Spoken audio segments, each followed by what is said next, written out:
سجدوں میں تھوڑی دیر ٹھہر کر تو دیکھو، سب پریشانیاں ختم ہو جایا کرتی ہیں۔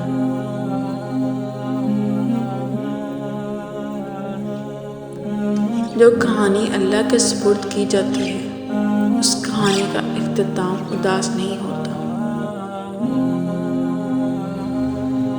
آزمائش تو ان پر آتی ہے جن کو اللہ بہت کچھ دینا چاہتا ہے۔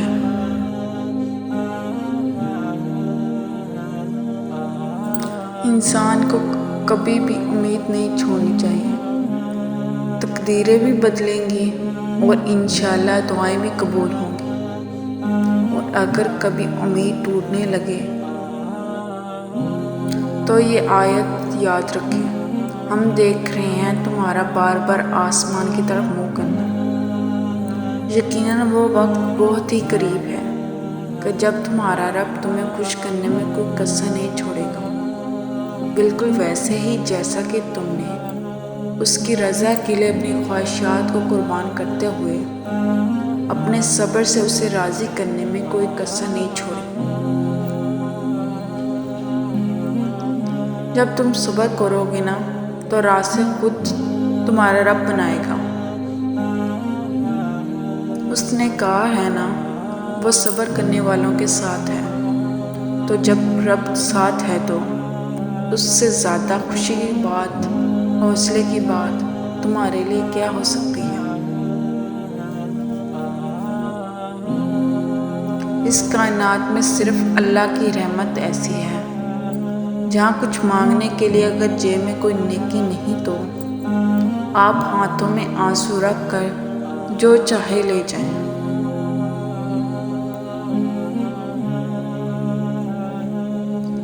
بس تم ہمت نہ ہارنا، خود کو اکیلا نہ سمجھنا، اللہ تمہارے ساتھ ہے۔ وہ تمہاری زندگی سے سارے غم، مشکلیں، تکلیفیں ایسے نکال دے گا کہ تم حیران رہ جاؤ گے۔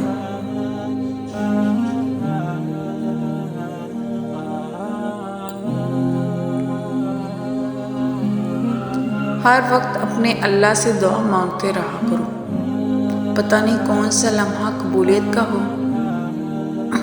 اللہ ہماری دعائیں قبول کر لیں۔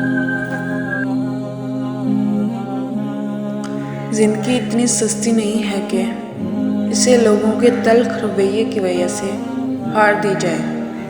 مسکرائیں، یہ زندگی صرف اس رب کی امانت ہے۔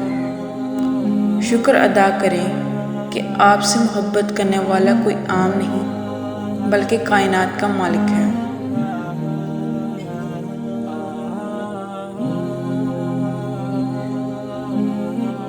آزمائش بھی اللہ کی طرف سے تمہارے یقین کا امتحان ہوتا ہے۔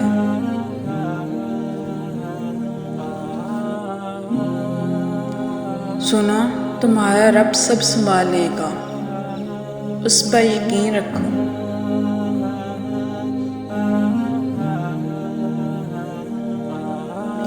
جب عورت کسی کے لیے روتی ہے تو وہ اس انسان کو سب سے زیادہ چاہتی ہے، مگر جب کوئی مرد کسی عورت کے لیے روتا ہے تو سمجھ جاؤ وہ عورت اس کے لیے اس کی دنیا ہے۔ زنا کرتے وقت نہ مرد کو عورت کی عمر نظر آتی ہے اور نہ ہی مرد کو عمر کی صورت، لیکن جائز نکاح کے لیے عورت حسین اور کم عمر ہونی چاہیے۔ طلاق یافتہ لڑکیاں بھی اسی معاشرے کا حصہ ہیں، اس سے بھی شادی کر لیا کرو۔ ہر طلاق یافتہ بری نہیں ہوتی بلکہ کوئی اور وجہ بھی ہو سکتی ہے۔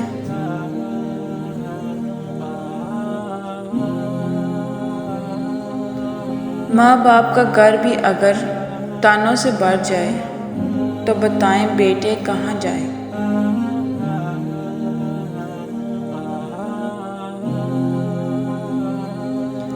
عورت کی شادی اگر اس کی مرضی سے کروائی جائے تو بہت سے سائیکالوجسٹ کی دکانیں بند ہو سکتی ہیں۔ ان الفاظ سے مجھے بہت ہمت ملتی ہے۔ یعنی تمہارا گمان بھی وہاں تک نہیں جا سکتا جہاں سے اللہ وسائل بنا دے گا۔ کہتے ہیں 40 لوگ مل کر آمین بولیں تو دعا قبول ہو جاتی ہے۔ اللہ ہم سب کی دلی مراد پوری فرمائے، آمین۔ قرآن کہتا ہے اور جلد ہی آپ کا رب آپ کو اتنا دے گا کہ آپ خوش ہو جائیں گے۔ اے اللہ، اپنے سجدوں میں مجھے اتنی عزت عطا کر دے کہ اس دنیا کو یاد کرنے کا وقت ہی نہ رہے۔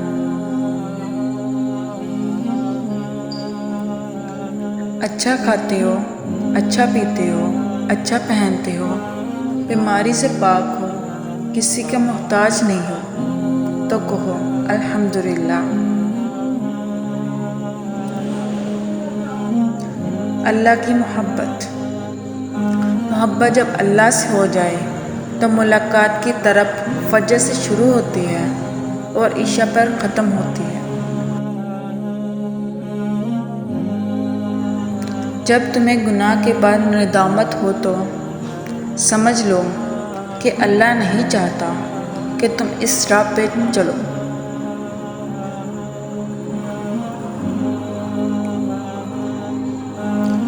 جب عبادت سکون دینے لگے تو سمجھ جاؤ اللہ تم سے راضی ہے۔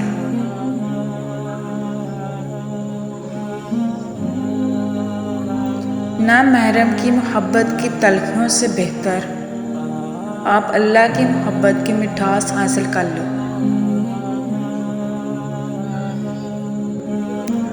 انسان گناہ کرنے کی وجہ سے جہنم میں نہیں جاتا، بلکہ گناہ پر مطمئن رہنے اور توبہ نہ کرنے کی وجہ سے جہنم میں جاتا ہے۔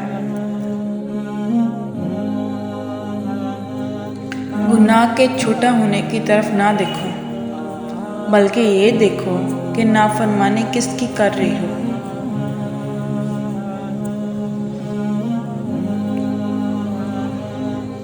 یا اللہ، میرے والدین کو ان 70,000 لوگوں میں شامل فرما جو بغیر کسی حساب کتاب کے جنت میں داخل ہوں گے، آمین۔ یا میرے رب، مجھے میرے والدین بہت عزیز ہیں، انہیں اپنے حفظ و ایمان میں رکھنا۔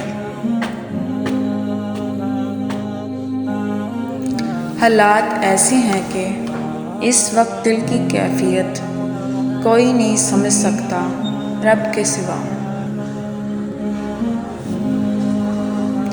طویل سجدے آزمائش کا دورانیہ مختصر کر دیتے ہیں۔